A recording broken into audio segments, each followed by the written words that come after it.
So how do we make marketing all about people? Facebook pages is what I want to talk about next. And I think it can be helpful to your small business in two important ways. One, creating a business presence on Facebook is really cheap. It's free. And free is a really good number if you run a small business. The second reason is that pages for businesses and nonprofits on Facebook are built, they are designed to be all about the people that are in your network already. It's not trying to reinvent the wheel. It's trying to say, you already have customers, you already have friends and family. Let's bring that experience online to give you access to even more. So let's take, for instance, the Crook County Fairgrounds. This, first of all, a couple of things. First, this Facebook page, for those of you who aren't on Facebook, looks almost exactly like every Facebook page. The content is different, but the layout is the exact same. That makes me nervous. The second thing to consider for those of you, a lot of you raise your hand that you're on Facebook in your personal lives. This is different than a profile. And I'll tell you how to create a page in a little bit, but I just want to say this up front. A page is for a business, a profile is for a person.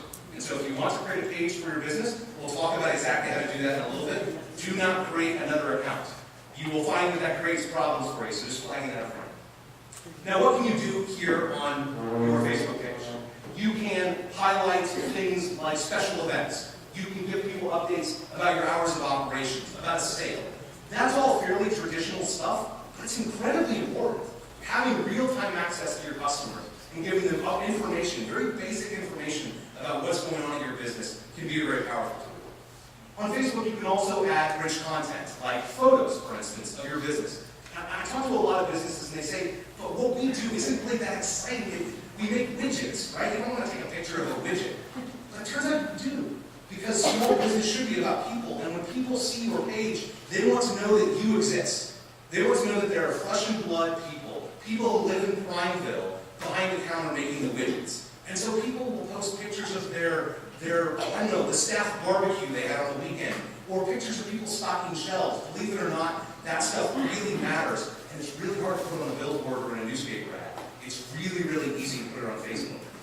So now I want to flag here that the Crook County Fairgrounds has 146 fans. That to some of you will sound like not a giant number, especially when we just got done talking about 500 million people on Facebook. I want to say two things about this. One, 146 is a huge number if you're having a chance to have a real conversation with those people every single day. You would be lucky if you could have a real conversation with 10 customers every single day. So to have a conversation with 150 of them is a really, really good thing. The second thing is, as a small business, I encourage you, don't focus on fan count. A lot of folks will set up a page, and they'll start to get nervous because a week in, 2 weeks in, they've got a couple dozen folks, but it's mostly friends and family.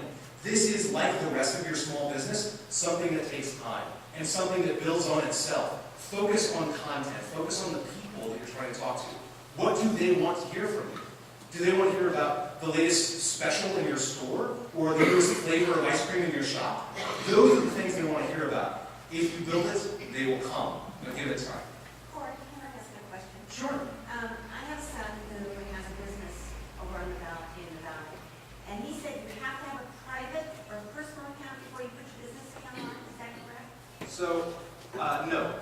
This is short, but that is... He didn't want to have a personal account, but he said he had to. Sure. So we'll talk a little bit about this later, but that is something I've heard from a couple folks. It used to be true that you had to be on Facebook personally to be on for business. That is no longer true. And we'll talk a little bit about the best way for you to easily set up an account, whether or not you have a personal profile.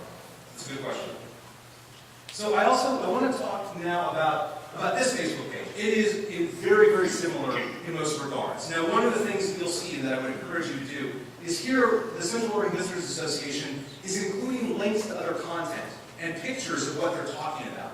This is important for the exact reason that you have windows if you're in retail. People have really short attention spans. We're like flies buzzing around. We like bright, shiny things.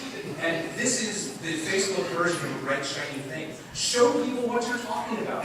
Give them the opportunity to learn more. For a long time on the internet, people were afraid to link to other content, to say, hey, here's where you can learn more information, because they didn't want people to leave. But it turns out if people find value in what you're giving them, they'll come back, and they'll come back time and time again. Now, this page has actually gone one step further. And over here on the left-hand side, they've added a tab that says such a deal. And if you click on that, and I want to say this, anybody can create one of these. And we'll talk a little bit about how easy it is in just a little bit. But take you to this page right here. And the reason I talk about this page is because on the internet, a lot of small businesses will kind of just put information up and then just kind of just say, here it all is. But it turns out that internet customers, buyers and sellers and consumers and your friends and family are just like your brick and mortar customers. They want to feel special. Help them feel special on your page. When you create a page, say, hey, this is new information for our Facebook fans. Or maybe, here's a 10% off coupon, just mention the Facebook ad when you come into the store. People really like to feel like you're paying special attention to them. That's true offline, and it's true on Facebook as well. Now, this page from Slater Chiropractic is also very similar. A lot of the same style of content, pictures, links to things, information about the business. But they've also done one other thing here on the left-hand side. They've listed the other Facebook pages that they like. And I've mentioned that in particular because this event today was put on by the Prineville Chamber. The Prineville Chamber exists to create a community of businesses. Because it turns out we have very little to gain when we fight and a lot to gain when we send customers to one another. That's true online too. If you're on Facebook, tell people about the stores down the street from you.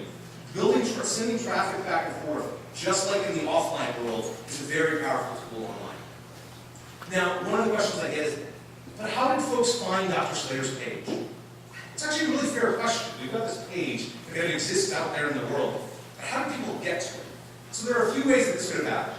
One, people may have told friends and family, may have told people about the page. That's kind of the power of Facebook. But as a small business who wants new customers, not just your existing customers, you maybe want to take one extra step and say, I want to attract people to this page. And you can do that in one of a couple of ways. So one thing that people will do if they're interested in chiropractic services in Prineville is maybe they go to their favorite surgeon and they look up Prineville Chiropractic. And if they do that, they'll land on this page, the Slater Chiropractic page. This is a really good-looking website. Somebody clearly put in a lot of time, money, and energy into producing this page with a lot of great information. But what is this right here on the left-hand side? It's a link to the Facebook page. Now, why on God's green earth would a small business person who just put time and money and energy into a website link people away from the website? Now, not only does Slater Chiropractic do it here, I was actually having dinner just next door at the diner last night, and right on my table is an ad for Slater Chiropractic. And they're in a brick-and-mortar advertisement, a real-world paper, you can touch it advertisement. It's something directly to Facebook. Why on earth is Dr. Slater, and it's Dr. Slater in the room, by chance? Right, oh, yeah. Sorry. Okay. Now I'm nervous. But why would Dr. Slater here actually try to drive people away from these things that he spent money on? There's one very good reason. Because when you come here, you get this. And for those of you in the back who can't read it, I'll read it to you. Running, biking, road trips, usually a mess with my neck, but after you guys have your hands on me, I've done them all and feel great. Can you please move to Boise?